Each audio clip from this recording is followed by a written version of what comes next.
Before refrigerators, before grocery stores, before any of that, there were men living in the Blue Ridge, the Smokies, the Cumberland Gap, who fed entire families from what the mountain gave them. No roads in, no supply lines, just knowledge so old it predates the United States itself. Number 7 on this list kept Cherokee families alive through winters so brutal that livestock froze standing up. Number 14 was called dangerous by the first settlers who arrived until they watched the mountain people eat it and thrive. And number 3, scientists recently confirmed contains more protein per ounce than beef. But here's what nobody tells you. When modern America decided the Appalachian way of life was backward and poverty-stricken, we threw away centuries of hard-won survival knowledge. Food companies moved in, roads were paved, commissary stores opened at the mine entrances, and within a single generation, the mountain people forgot what their grandparents knew by instinct. These weren't desperate meals. They were an encyclopedia of survival built across 300 years of isolation, hard winters, and absolute self-reliance. Here are the 25 survival foods Appalachian mountain men actually ate. Number 25. Corn pone.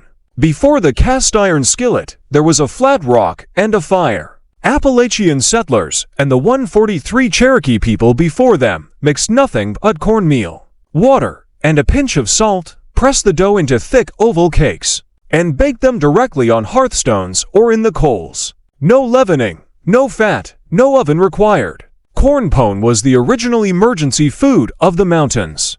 A man heading out to work a trapline in December carried 2 or 3 in his coat pocket, dense enough to stop genuine hunger, simple enough to make anywhere fire could be had. The meal came from open-pollinated corn the family raised themselves dried on the cob through autumn, then ground between 2 stones.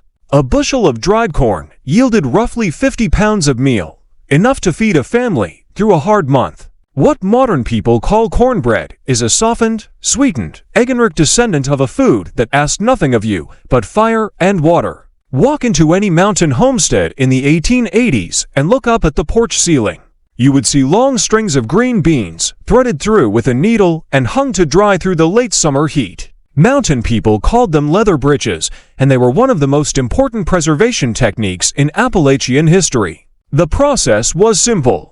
Green beans were strung whole, pod and all, then hung in a dry, airy spot for 2 to 4 weeks until they shriveled and darkened into something that looked more like old shoe leather than food. Packed into cloth sacks, they kept through the entire winter without any salt, any vinegar, any refrigeration. To cook them, you dropped a handful into a pot of water with a piece of fat back and simmered for 2 to 3 hours. The beans reconstituted slowly, drinking up the pork fat, turning soft and intensely flavored in a way that fresh beans never could.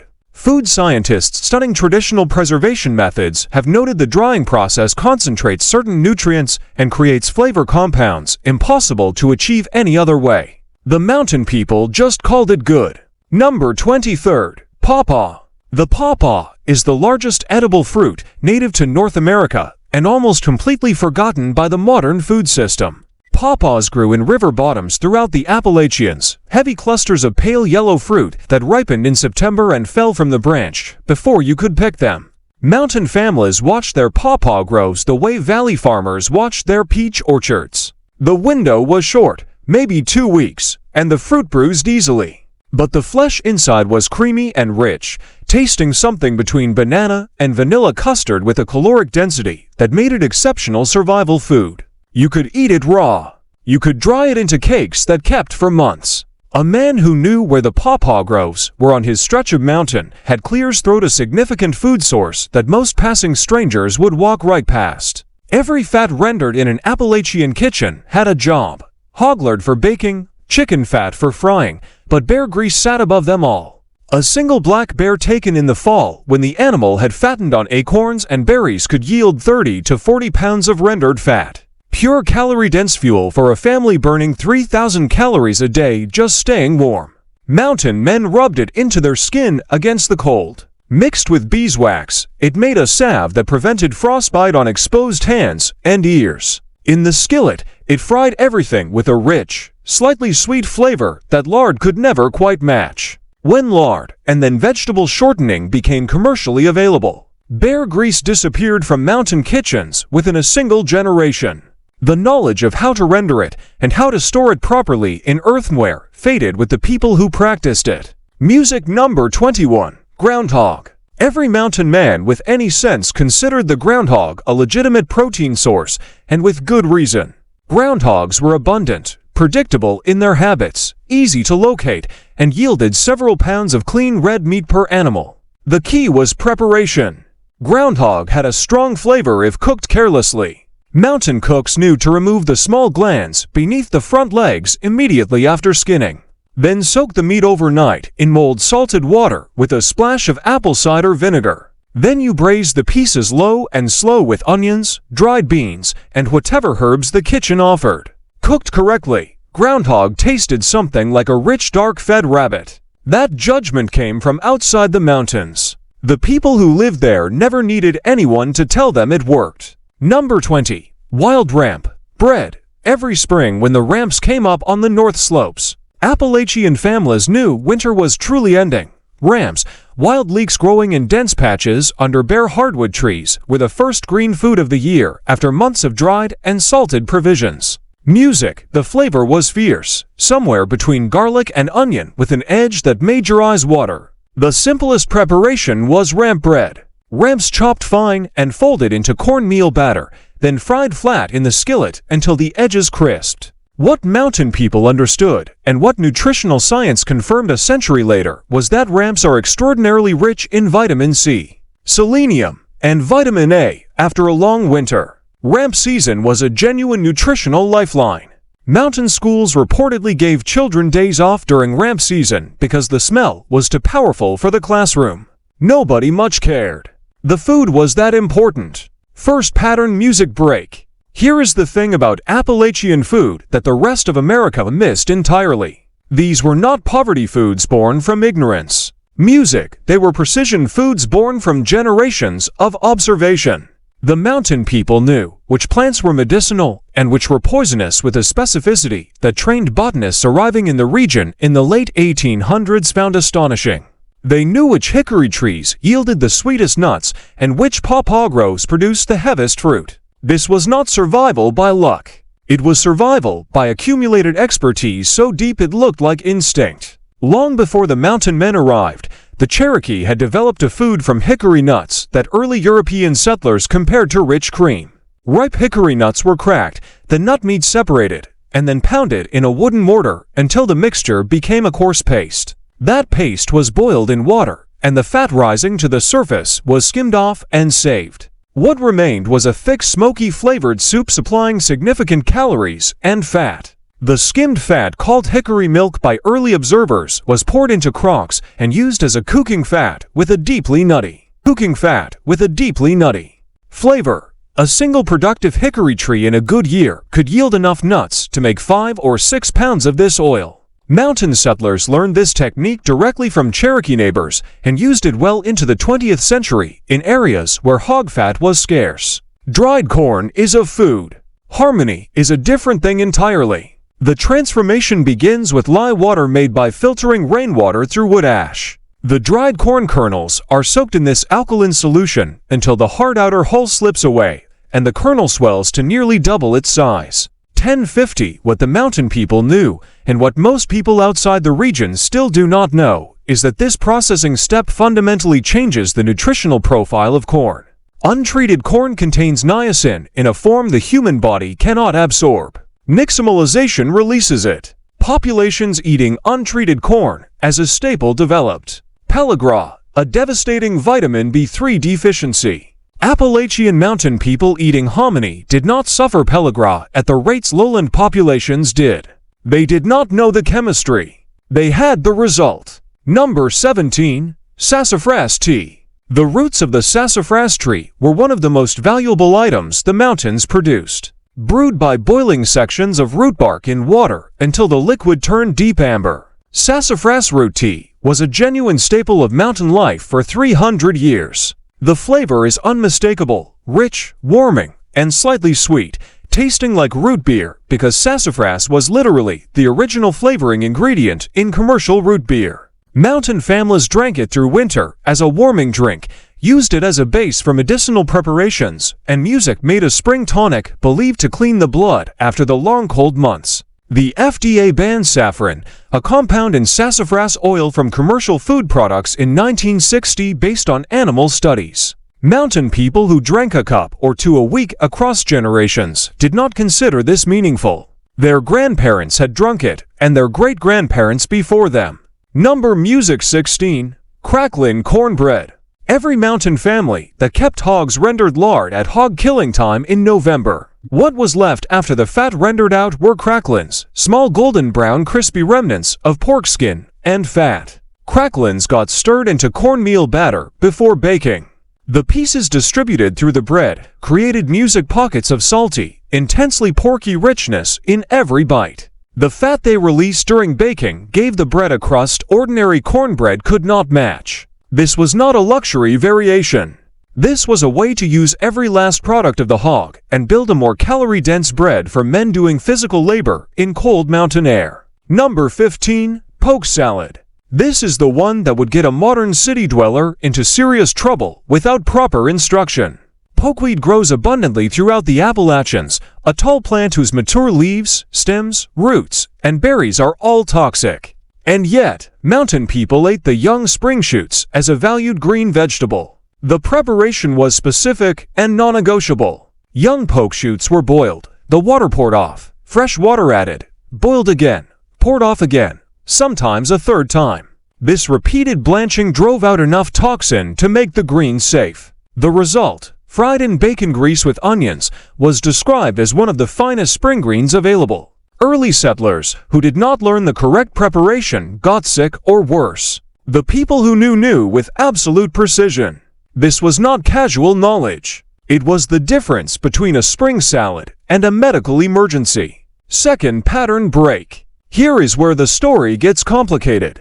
When the outside world looked at Appalachian food in the early 20th century, what they saw was poverty, greens boiled in pork fat, beans and cornbread, wild plants most people could not identify. Government nutrition programs came into the region to replace this diet with what was then considered modern food. White bread, canned goods, processed cereals. The result was not improved nutrition. Tooth decay increased sharply. The diet that had kept mountain people healthy through brutal winters was replaced with refined carbohydrates of lower nutrient density. The people knew something was wrong. The outside experts did not listen. Appalachian stack cake is one of the most distinctly American foods in existence. It required no refrigeration, kept for days, and actually improved in flavor over time. Each layer was a thin, flat round of gingerbread-like dough baked separately in a skillet. Between each layer went dried applesauce. Apples were peeled, sliced, then hung to dry through fall, later reconstituted with water and sweetened with sorghum, a staple of the mountain pantry. The layers were stacked 6 or 8 layers high, then wrapped and left to sit for a day or two. The moisture from the apple filling migrated 16-15 into the cake layers, binding the whole structure into something that sliced cleanly and carried complex caramelized flavor through every bite. The height of a woman's stacked cake was a matter of genuine social pride at community gatherings. The more layers, the more apples had been put up, the more capable the household. 1640 wild turkey was the largest game bird in the mountains and a significant protein source, but fresh turkey fed the family for a few days. Jerk turkey fed them for weeks. Mountain men cut breast meat into long, thin strips, rubbed them with salt and black pepper, then hung the strips directly over the fireplace in the smoke. Over several days, the meat dried and smoked simultaneously, turning shelf-stable without any refrigeration. The fat content of wild turkey is dramatically lower than commercial birds. That matters for jerky because fat goes rancid and lean meat preserves. A wild bird's breast, properly dried, kept edible for weeks. Music 10 pounds of fresh breast reduced to roughly 3 pounds of jerky, lightweight and calorie-dense for men, heading into the backcountry. 12. Sorewood honey. Mountain people kept gum hives, sections of hollow log with a flat board nailed on top, requiring no manufactured equipment. A family with 3 or 4 hives had a sweetener through the year, a medicinal ingredient, a preservative for fruits, and a fermentation base for vinegar. Sorewood trees bloom in late summer in the southern Appalachian, and the honey produced from that nectar is unlike any other variety. It is light amber with a buttery, almost anise-like flavor. Music and beekeepers considered it the finest honey in North America. Bee trees in the woods were located and noted the way any other food resource was mapped and remembered. Knowledge of where they stood passed from father to son like property. Number 11. Soup beans. This sounds simple. It is not. Dried pinto beans soaked overnight, then cooked for hours in an iron pot with a piece of fatback, salt, music, and nothing else. The low heat and the long time did something to those beans that quick-cooked versions cannot replicate. Some beans broke down and thickened the broth into something between a soup and a gravy. The pork fat worked through the entire pot, coating every bean, building layers of flavor that arrived only through hours of slow simmering. This was eaten every single day in mountain households through winter, not as a side dish, as the meal. A bowl of soup beans music with cornbread and a slice of raw onion was a complete music dinner that required no apology. What modern nutritionists call the music-perfect plant protein and fat combination. Appalachian families had 1940 been eating 3 times a music week before the United States was a country. Third pattern break. Here is the mathematics that made mountain food work. A family of 6 in eastern Kentucky in 1890 might spend almost nothing on food in a good year. Corn and beans they raised themselves. Music pork from the hog killed in November. Wild game, gathered nuts. Wild game, gathered nuts. Dried fruits, honey from their bee gums. The only things they needed from outside were salt, a little coffee, and perhaps some sugar. That self-sufficiency was not backwardness. It was complete music economic independence. And it was exactly what the coal companies and timber companies needed to break before they could bring in the labor supply they required. Number 10. Ramp and egg skillet. Come April, the thin soil on north slopes and creek banks pushed up ramps in dense patches. Mountain people harvested the whole plant, roots and all. The white bulb was the most intensely flavored part. The broad green leaves were milder and used differently. The simplest preparation was the ramp and egg skillet. Ramp bulbs sliced thin and fried in cast iron with a spoon of lard until just beginning to caramelize. Then eggs cracked music directly into the pan and scrambled through. That was the meal. Salt, pepper, a piece of cornbread. Vitamin C, selenium, manganese, and vitamin A came with ramps at the end of a long winter when the body's reserves were genuinely depleted. Mountain people noticed this meal made them feel well in a way winter food had not. But then scientific. The observation was correct. Before the chestnut blight arrived from Asia in 1900 from music and killed nearly every American chestnut tree over the following 50 years. The eastern hardwood forest was in significant part a chestnut forest. Music, mature trees dropped nuts by the bushel, and an acre of mature chestnut forest produced more calories per year than an acre of most field crops. Mountain families gathered chestnuts for days each October. They were eaten fresh, roasted in the coals, boiled and mashed into porridge, or dried and ground into flour that made slightly sweet, dense bread. The protein content of chestnuts is comparable to grain rather than fat-dominant nuts, meaning minimal processing was required. When the blight came and the trees died, the change to the mountain food system was catastrophic. An entire food source anchoring the Appalachian diet for centuries was gone within a generation. Many families never fully replaced the caloric contribution those trees had made. Number 8. Sockin. If you are not from the southern Appalachians, you have almost certainly never heard of this plant. Sockin, also called crowsfoot or cutleaf coneflower, grows along stream banks and moist hollow bottoms. The Cherokee used it extensively, and mountain settlers learned to gather it from them. In early spring, the young leaves were gathered and prepared like cooked spinach. They were blanched briefly and dressed with a little vinegar and bacon grease or scrambled with eggs. The nutrient content is exceptional, high in calcium, iron, vitamin A, and vitamin C. What set sockin apart was its availability in exactly the period when it was most needed, very early spring. Before garden crops had any chance to produce during the weeks when winter stores were at their that knowledge lives in a very small number of people today. Cornmeal, water, salt, and a little fat. The ratio determined everything. A thin mush could be drunk like porridge for breakfast. A thicker mush could be spread into a pan, cooled until firm, sliced, and fried in bacon grease until the outside turned golden and crisp while the interior stayed creamy. Fried mush required almost no preparation time and almost no additional ingredients. A man who had eaten 2 or 3 thick slices with a cup of sassafras tea was equipped for a morning's hard labor in a way that cold biscuits alone could not accomplish. The crust that forms on cold cornmeal mush hitting a hot iron pan is a specific texture, a specific resistance when you bite through that carries the corn flavor at full intensity. Nothing else quite replicates it. The piece of salt pork in the pot was not a flavoring ingredient. It was the protein, the fat, and the caloric anchor of the meal. A side of salt pork, cured in heavy salt and packed into a wooden barrel in November, provided the family's primary meat source through the long winter without a single day of refrigeration. Thick slices of pork belly packed in layers between heavy salt drew moisture out of the meat. Properly stored in a cool cellar, a barrel kept 8 months or longer. A piece dropped into a pot of dried beans or simmering greens imparted fat, protein, and concentrated music saltiness that seasoned the entire pot without any additional condiments. When families had their salt pork barrel, their bean crock, and their cornmeal sack, they had genuine food security. Squirrel was the most reliable wild protein source available to mountain families because it required the least specialized skill to obtain.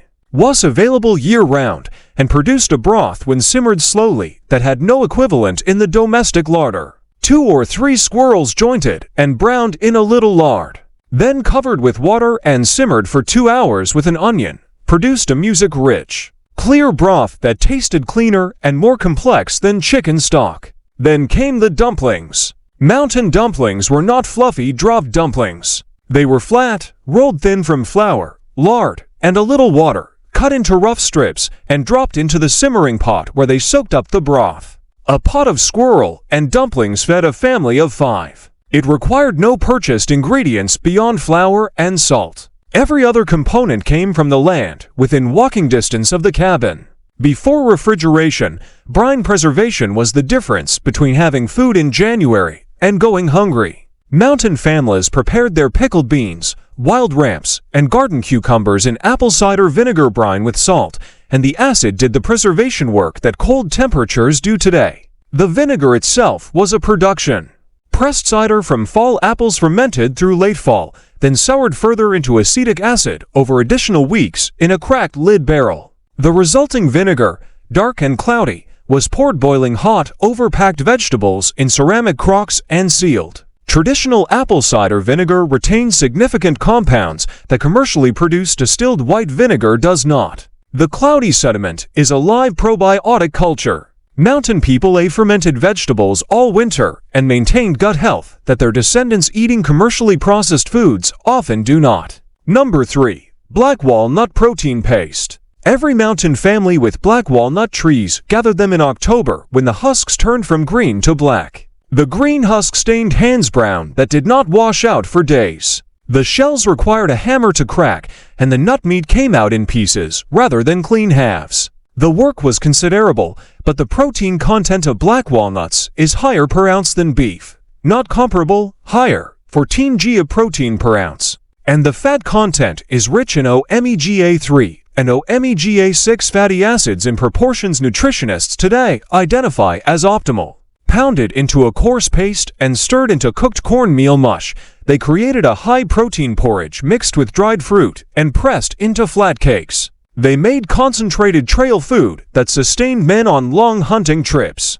A food source this dense, this nutritious, growing wild on the family's own land was not a backup option. It was a cornerstone. The sorghum cane was pressed in late September and October, often at a communal mill where neighbors gathered to process the whole community's crop in a few long autumn days. The juice was boiled down in long shallow pans until it thickened and darkened into the amber-brown syrup mountain families called sorghum.